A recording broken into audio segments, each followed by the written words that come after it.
Okay, QSC PLD repair, take one. This is a PLD4.5. It's on the bench. It's upside down to remove the base of it so you can access the innards. There's 3 screws on each side and the back, and it just hinges up from the back. The whole thing pops in. These little tabs in the front go in these little slots right here.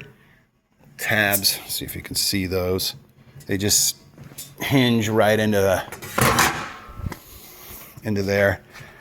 Let's see, so we're coming around the other side. What your problem is, more than likely, is your top switch. That's this guy, and it has 3 tines that go through the PCB that have to be desoldered, and then this whole mass of solder here is just a great big sort of a heat sink, I think. That's all got to come off in order for that top switch to come out. And then the secondary component is right here.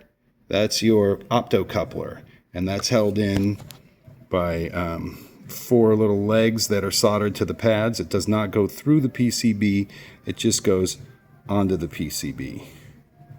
Be careful desoldering it. There's some other small components right next to it.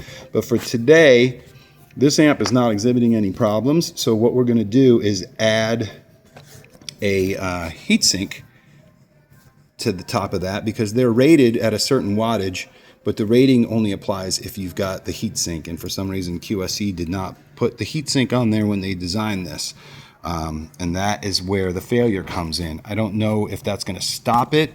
I've had amps blow up, or at least blow these top switches, even though they had heat sinks on them, so it might not stop it from happening, but you might prolong it for some period of time, who knows.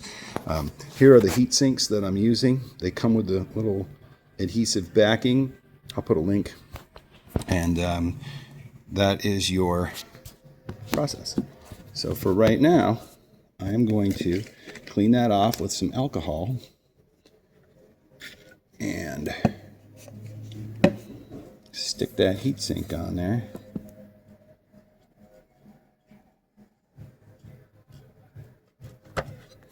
Let that dry, and put a heat sink on it. And I'm going to do this with all of the ones that don't have them, and that's going to be my preventative maintenance for these amps, and hopefully we can get a little bit more time out of them, because at this moment, A, QSC is no longer servicing them, and B, anything that is the equivalent in power and processing capability is about 3 times the price that these were when I was getting them.